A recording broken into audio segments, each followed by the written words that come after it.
Joining me now for a panel discussion, retired U.S. Navy Captain Morgan Murphy and distinguished university professor at Touro University, Thane Rosenbaum. Gentlemen, it's great to see you both. Great to be with you, Rick. Morgan, I'll start with you. As I mentioned a couple minutes ago, former Olympic canoeist David Hearn is accused of vandalizing the reflecting pool at the Lincoln Memorial, and several other suspects have been arrested for similar alleged attempts to damage this newly renovated landmark. As a former Navy captain, how does it make you feel to hear about people intentionally destroying or trying to destroy federal landmarks ahead of Independence Day? Well, it just makes me irate to see it, especially in the nation's capital.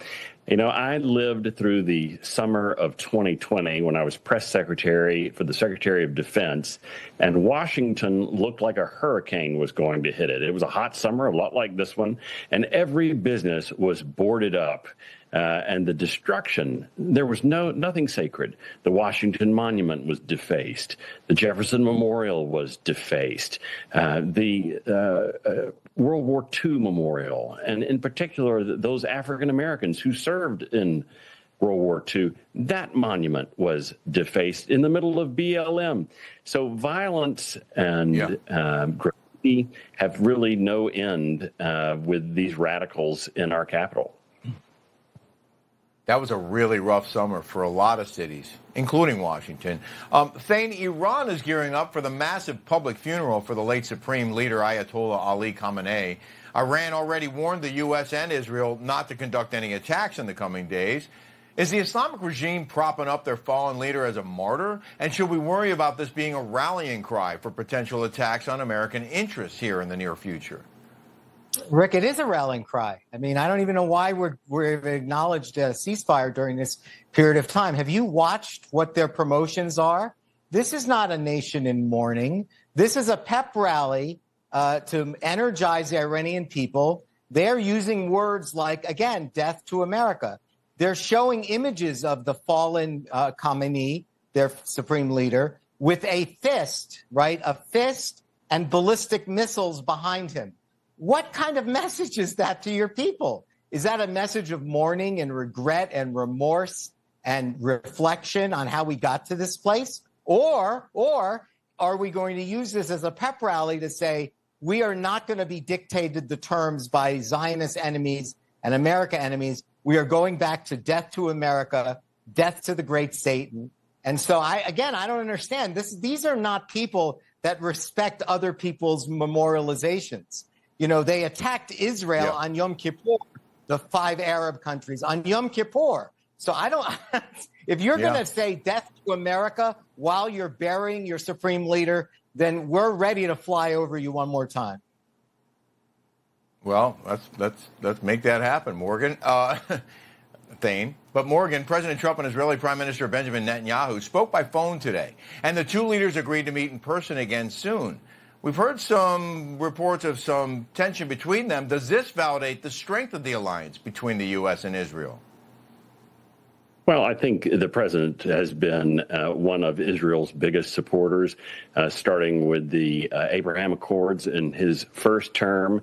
And today you see that relationship is standing strong. And like any friend, we have our disagreements, but the president has a very clear goal with Iran. I think Israel is supportive of that goal and is listening to this administration.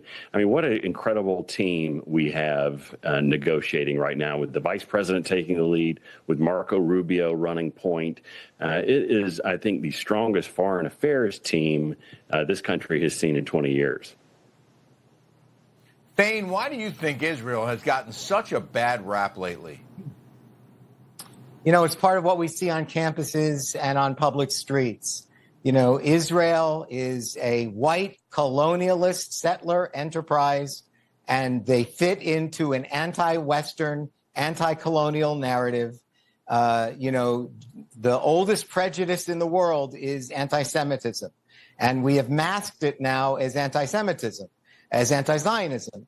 And Israel's strength, look, if Israel was a poor country that wasn't a startup nation, that wasn't able to defend itself repeatedly against 7 enemies, if they were not in the conversation, there is such resentment. Look at the countries that surround Israel. 23 Arab Muslim nations, all failed states, all of them, under any indicia of democracy, the rule of law, rights to women, homosexuals. They have no Nobel Prize winners. They do nothing but manufacture hate. And Israel's successes have not helped them. And Israel's alliance with the United States and what you see on campus, this very strong anti-American, anti-Zionist alliance, which we are now seeing getting people into Congress. Yeah, truly disappointing. Morgan, I want to get back to some domestic news. Federal investigators are said to have used longtime Democrat insider Alexis Podesta to wear a wire to record conversations in a corruption probe, which later expanded to include Democratic California Governor Gavin Newsom and his wife. That's according to the attorney for Dana Williamson, Newsom's former chief of staff, who pled guilty to some crimes. Presuming this is true, how damaging do you think this could be in the probe into Newsom and California's first lady? You know, it should be catastrophic. The amount of corruption that we have seen out of Act Blue, out of the Democratic Party in general, out of the massive administrative state in Washington, Americans don't appreciate just how much Washington is controlled by unelected bureaucrats that have been a permanent part of the administrative state for 50 years. And they have worked against Republicans. If you think all the way back to Lois Lerner and the IRS after the Tea Party in 2010, they weaponized the IRS against Republicans, the FBI, which raided Mar-a-Lago and a former president and went through his wife's underwear drawer. The CIA, almost every aspect of our government has been weaponized by the Democrat Party, and it's about time the Department of Justice starts looking into this seedy operation. Yeah. Meanwhile, as I mentioned in the headlines, a heat wave is boiling the East Coast, and Democratic Socialist New York City Mayor Zohran Mamdani is on the hot seat after telling residents to keep their thermostats at 78 despite triple-digit temperatures there. How stupid and, quite frankly, dangerous and possibly deadly might this advice be from Mamdani, Thane? Well, Rick, you should know I'm in New York right now, and I have not followed the mayor's advice, and I'm still sweating on the Rick Leventhal report.